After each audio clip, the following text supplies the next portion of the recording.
Ya, vamos a empezar entonces esta cátedra de electromagnetismo. Los temas de hoy son ley de inducción de Faraday, o sea, cómo un campo magnético variable puede crear energía, puede crear voltaje, y también vamos a ver la ley de Ampère-Maxwell, que indica cómo se crean los campos magnéticos. ¿Ya? Entonces, antes de ver esos temas, quisiera saber si tienen alguna consulta de temas anteriores, alguna observación, algún comentario.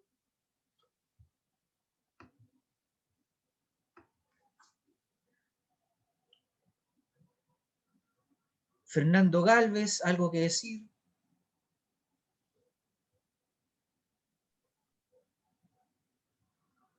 ¿No? Ya. Javier Adubo, no, ya.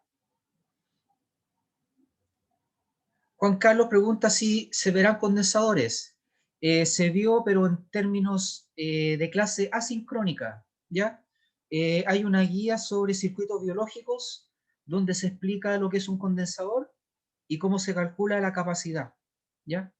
Así que en esa guía se veía resistencias, condensadores y también inductancias, ¿ya? Ya.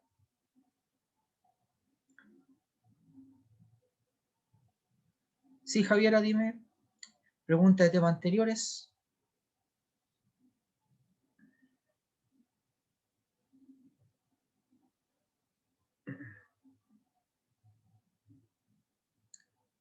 Ah, ya. Vale. Bueno, entonces les voy a compartir pantalla.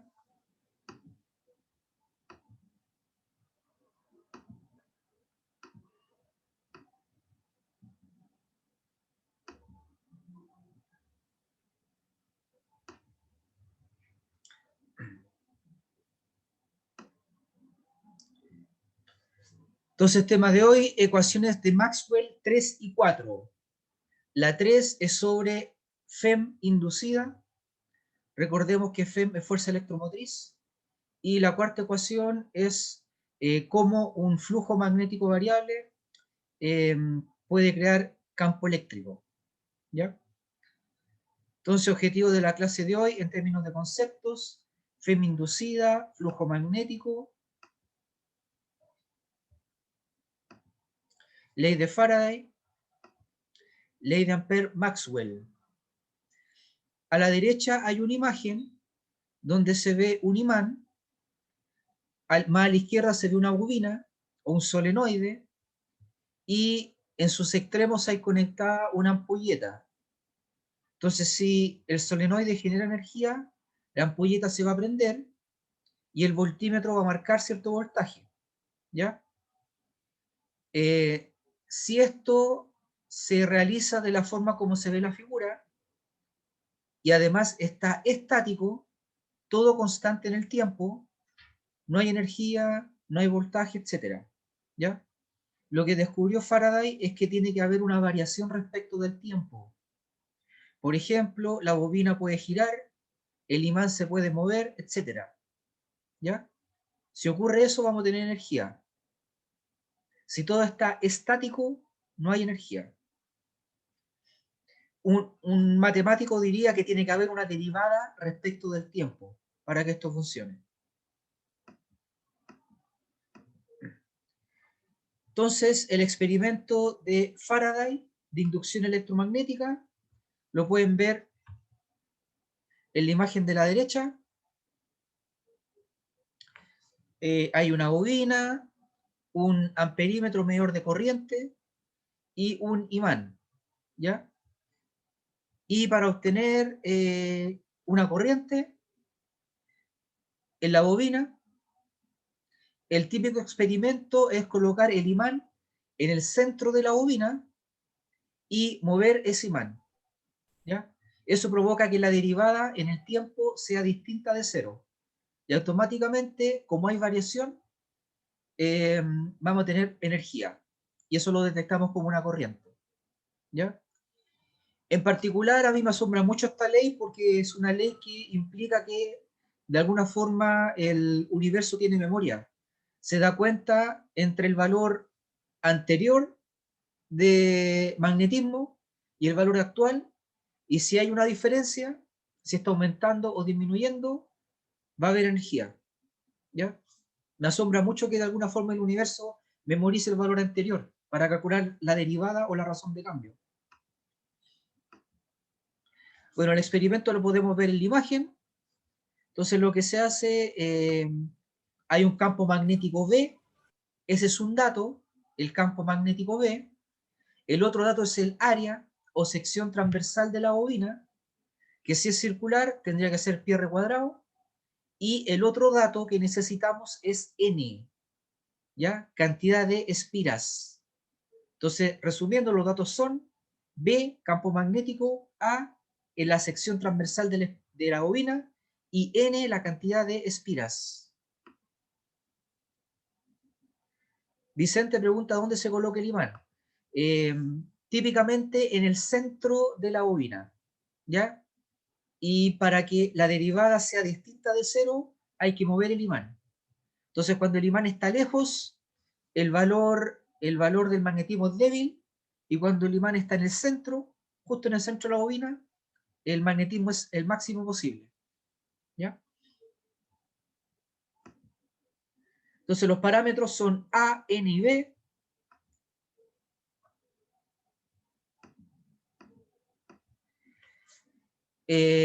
Para ver lo que descubrió Faraday, tenemos que definir flujo magnético, ¿ya?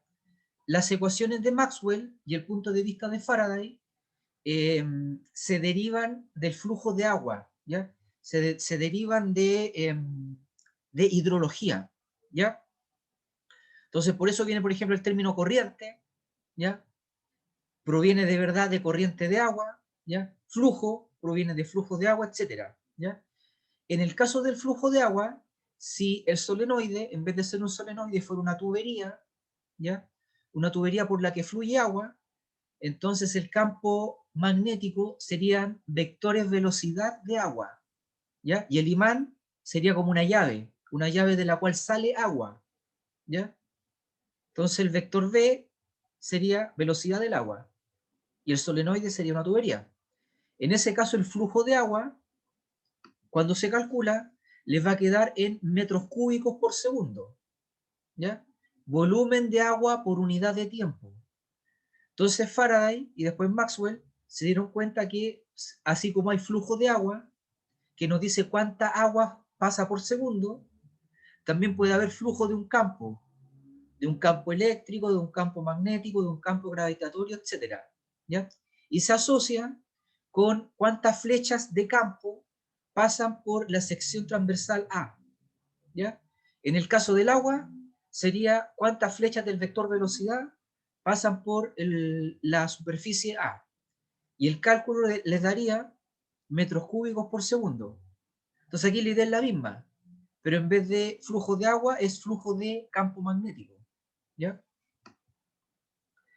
El flujo magnético por una espira se calcula del siguiente modo.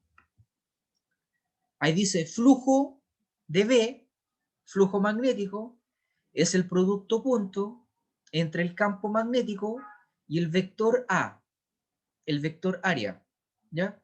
Ojo que el campo magnético es dato, ¿ya? Ustedes van a tener un típico enunciado que va a decir el campo magnético dentro de la bobina vale tanto en X, tanto en Y, tanto en Z, ¿ya? Nos faltaría el vector área, ¿ya? El vector área, como todo vector, tiene un módulo y un versor, ¿ya? El módulo es el valor del área, o sea, va a ser pi r cuadrado, ¿ya? Pi r cuadrado. Y el versor siempre es perpendicular al área, ¿ya? Entonces, si el área es así, el vector tiene que ser así, perpendicular, ¿ya? Aquí hay 90 grados, ¿ya? Entre el vector y el área, ¿ya? Entonces, en el dibujo estaría vertical hacia arriba, ¿ya? Dado que el área está en el plano, es horizontal, ¿ya? Ese es el flujo magnético por una espira, ¿ya? Entonces, si queremos calcular el flujo magnético neto o total por toda la bobina, simplemente se multiplica por N, ¿ya? Ese es el flujo neto. El flujo neto es N veces el flujo por una espira, ¿ya? Bueno, ¿qué es el vector área? Aquí pueden ver que es igual al módulo por el versor. Si esa circunferencia corresponde a la espira, el versor va a ser n tongo porque es normal. Recuerden que normal significa perpendicular a la superficie, ¿ya? Y el módulo va a ser PR cuadrado. Y como en este dibujo, en este ejemplo, la normal está en Z, entonces la normal va a ser k tongo. Así que el vector área en este dibujo va a ser 0,0, PR cuadrado, ¿ya? Y eso se multiplica por medio del producto punto con el campo magnético y con eso van a tener el flujo magnético. Ojo que al multiplicar campo por área les va a quedar Tesla por metro cuadrado, ¿ya? Esa es la unidad de flujo magnético. En el caso del agua sería metros cúbicos por segundo. En el caso del campo magnético es Tesla por metro cuadrado, ¿ya? Y eso se conoce como, Tesla por metro cuadrado, se conoce como Weber, ¿ya? W-E-B-E-R, Weber. Ahora que sabemos cómo se calcula el flujo del campo magnético, y entre paréntesis, así se calcula el flujo de cualquier cosa, ¿ya? Del campo eléctrico, del campo magnético, del vector velocidad, del campo gravitatorio, de lo que sea, ¿ya? Producto punto entre el vector correspondiente y el área. Siempre va a ser así. Faraday descubrió que un flujo magnético medido en Tesla por metro cuadrado, variable en el tiempo, ¿ya? Induce magnéticamente una diferencia de potencial que se mide en joules por coulomb o voltios, o FEM, fuerza electromotriz, de acuerdo con la siguiente fórmula. El módulo del voltaje o de la FEM va a ser n veces la razón de cambio del flujo por una espira, ¿ya? Ejemplo, para cierta bobina formada por 10 espiras, n vale 10, el flujo magnético cambia de 8 Tesla por metro cuadrado a 2 Tesla por metro cuadrado en un delta T de 3 segundos. Luego, la magnitud de la FEM inducida será igual a 20 voltios, ¿ya?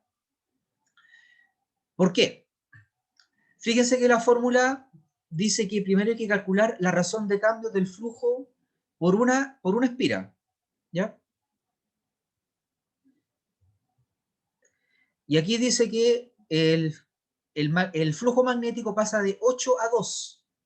De 8 a 2. Cambió en 6. ¿Ya? Eso se divide por delta T. 6 partido por 3 es 2. ¿Ya? Y como son 10 espiras, se multiplica por 10 y nos queda 20 voltios. ¿Ya? O sea, un flujo magnético que pasa de 8 a 2 en un lapso de tiempo de 3 segundos, de modo que esto se repite 10 veces, porque son 10 espiras, ¿ya? Creará un voltaje o FEM inducida de 20 voltios, ¿ya?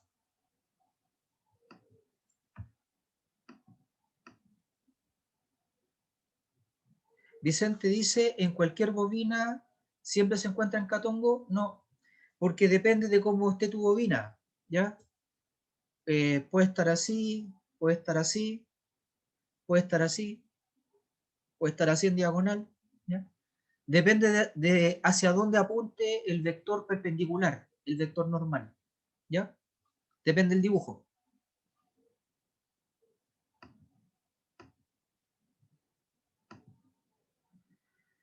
Ya. Esa fue la ley de Faraday de la inducción electromagnética, ¿ya? Cómo se induce o se genera un voltaje a partir de flujo magnético variable. Ahora vamos a ver la ley número 4 de Maxwell, la ley de Ampère-Maxwell, ¿ya? Tiene dos nombres o dos apellidos porque la ley de Ampère afirma que se puede crear un campo magnético a partir de una corriente, ¿ya? Y la ley de Maxwell dice que se puede crear un campo magnético a partir de un flujo eléctrico variable, ¿ya? En el fondo hay dos tipos de corrientes. Las corrientes normales, de las cuales hemos hablado hasta la clase de hoy, ¿ya? Que se calculan como razón de cambio de la carga, ¿ya? O sea, carga partido por tiempo, Coulomb dividido por segundo, o ampere, esa es la corriente normal. Toda corriente crea un campo magnético, ¿ya? Pero Maxwell descubrió que pueden haber corrientes aparentes, ¿ya? Porque cuando la carga se mueve, porque hay corriente, provoca como efecto que el campo eléctrico cambie, ¿ya? Si la carga está lejos, se siente como un campo eléctrico débil, y a medida que se acerca, porque hay una corriente, la carga se está moviendo, a medida que se acerca hay un campo eléctrico fuerte, ¿ya? Entonces Maxwell se dio cuenta que con un campo eléctrico pueden crear una corriente aparente, haciendo que el campo eléctrico cambie, ¿ya? Un campo eléctrico que pasa de débil a fuerte equivale a una corriente que se acerca, ¿ya? Ese segundo tipo de corriente se llama corriente aparente o corriente de desplazamiento, ¿ya? Sigue siendo cierto que toda corriente crea un campo magnético, sigue siendo cierto, pero ahora hay dos tipos de corrientes, las corrientes normales y las corrientes que crean los campos eléctricos variables, ¿ya? Que son corrientes de desplazamiento. Entonces, en este dibujo a la izquierda hay un cilindro que puede ser un cable de cobre de sección transversal A, o sea, hay un vector área, ¿ya? Y por este cable fluye una corriente. Como sabemos, si la corriente va para allá, esta es la corriente, hay un campo magnético rotacional, ¿ya? Hay un campo magnético rotacional. Entonces, en el dibujo hay dibujado un campo magnético en un punto cualquiera alrededor de una trayectoria gamma mayúscula, que está de color gris, ¿ya? En este caso es una trayectoria circunferencial, para hacerlo fácil, ¿ya? Entonces estamos caminando por la trayectoria gris, ¿ya? Y a medida que caminamos, medimos el campo magnético en la trayectoria gris, ¿ya? Y fíjense que hay un delta L, porque cada paso que damos, ¿ya? Es un delta L, ¿ya? O sea que la suma de todos los delta L crea el perímetro total de, de la trayectoria, de la trayectoria que se llama gamma, ¿ya? Y lo que nosotros queremos medir es la circulación del campo magnético. Este es un término nuevo, ¿ya? La circulación del campo magnético. Eso implica medir el campo magnético a lo largo de la trayectoria gamma, ¿ya? Otros datos que tenemos que usar son la corriente que pasa por el cable, que está dibujada a la derecha, la corriente I. Esa corriente surge porque hay un campo eléctrico, es otro dato, el campo eléctrico que está adentro del cable, ¿ya? Y el cable tiene una permeabilidad magnética mu y una permitividad eléctrica epsilon, ¿ya? Que son los parámetros que nos dice cuán permeable es el medio al vector campo magnético y al vector campo eléctrico, ¿ya? Abajo podemos leer que la circulación de B, ¿cómo se define la circulación del campo magnético? Hay una letra lambda mayúscula, lambda sub B, se calcula como producto punto entre el campo magnético y el vector delta L, total. O sea que cada paso que den en gamma, ¿ya? En cada paso tienen que medir B, tienen que medir delta L, tienen que hacer el producto punto y anotar ese valor. Dan otro paso, miden B, miden delta L, calculan el producto punto, anotan el valor, dan otro paso, hacen lo mismo, y así hasta que te completa toda la trayectoria, y después lo suman. Y esa es la circulación total del campo magnético. ¿Ya? No se olviden que el producto punto arroja un escalar, ¿ya? Arroja un número. O sea, después de haber dado, por ejemplo, 10 pasos, van a tener 10 veces, o sea, 10 números de este tipo, B punto delta L, y después hay que sumarlos, ¿ya? Esa va a ser la circulación del campo magnético a lo largo de la trayectoria gamma mayúscula, ¿ya? Sabemos que el flujo del campo eléctrico, ya lo definimos, o sea, lo definimos desde el punto de vista magnético, pero les dije que podía ser cualquier vector, campo eléctrico, vector velocidad, campo gravitatorio, ¿ya? En este caso va a ser el producto punto entre el campo y el área, ¿ya? Ese es un dato que necesitamos. Producto punto entre el campo eléctrico y el área. A continuación, dado que ya sabemos cuánto vale el flujo eléctrico, calculamos su razón de cambio. Como toda razón de cambio va a ser la variación del flujo eléctrico partido por la variación de tiempo, ¿ya? Ese es un dato que se necesita. Razón de cambio del flujo del campo eléctrico respecto del tiempo. El campo eléctrico se mide en Newton dividido por Coulomb y su razón de cambio va a ser Newton dividido por Coulomb y dividido por segundo. Esa es su razón de cambio. La ley de Ampère-Maxwell explica cómo el campo magnético puede ser producido por una corriente y también por una corriente de desplazamiento o por un flujo eléctrico variable en el tiempo, ¿ya? La fórmula en la que están viendo ahora dice circulación de B, ya circulación del campo magnético, ya sabemos que es la sumatoria de B punto delta L, ¿ya? Es igual a mu por I, permeabilidad magnética por corriente, eso es con la corriente normal, más el término de la corriente aparente, de la corriente de desplazamiento, que es mu por epsilon por la razón de cambio del flujo eléctrico respecto del tiempo. Esas son las dos formas de crear un campo eléctrico, un campo magnético, ¿ya? Con una corriente y con una corriente de desplazamiento.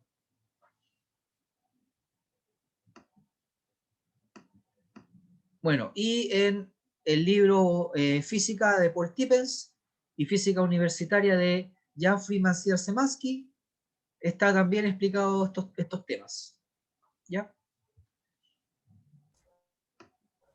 Profe, ¿puede volver a la diapositiva anterior? Sí. Oh.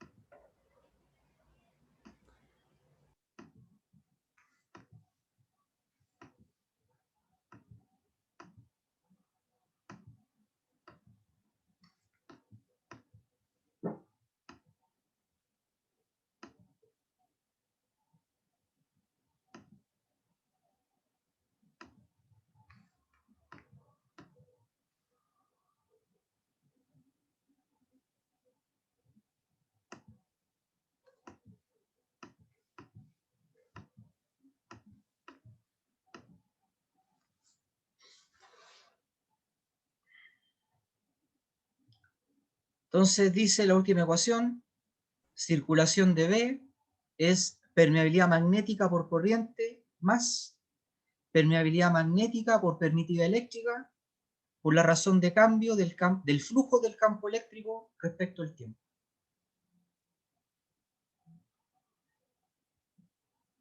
Entonces recordemos que la ecuación 1 afirma que existen monopolos eléctricos.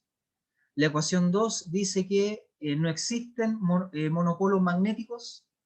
La ecuación 3 es la ley de Faraday. Se puede crear energía a partir de un flujo magnético variable. Y la ecuación 4 es la circulación del campo magnético.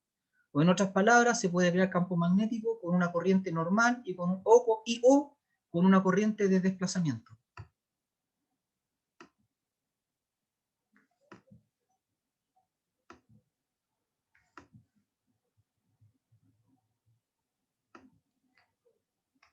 ¿Cómo se define la circulación del campo magnético? Ya. Tienes que caminar por una trayectoria, por ejemplo, a lo largo de un círculo. Y cada paso que des, tienes que hacer dos cosas. Tienes que medir el campo magnético en el punto donde estás y tienes que medir cuánto vale delta L. ¿Cuánto avanzaste? ¿Cuánto avanzaste en cada paso?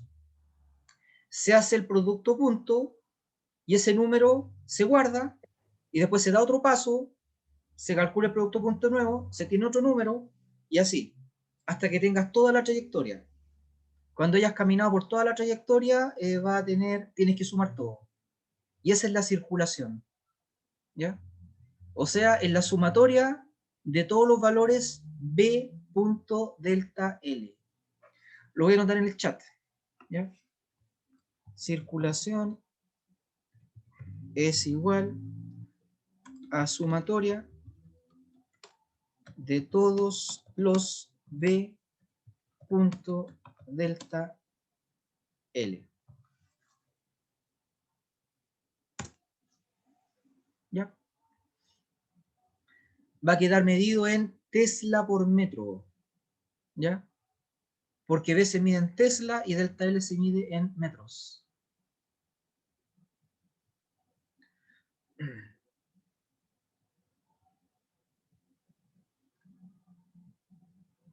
¿Y la corriente de desplazamiento por sí sola tiene su campo? Sí, sí. Y como dice sumatoria, significa que el campo neto es la suma de los dos campos magnéticos. El campo magnético creado por la corriente normal y el campo magnético creado por la corriente de desplazamiento. ¿Ya? Y ese es el campo neto. Ya. ¿Más preguntas?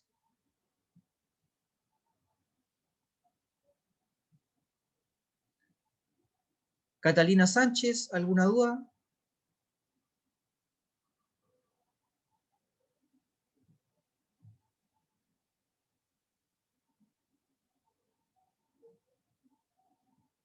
Eric Torres.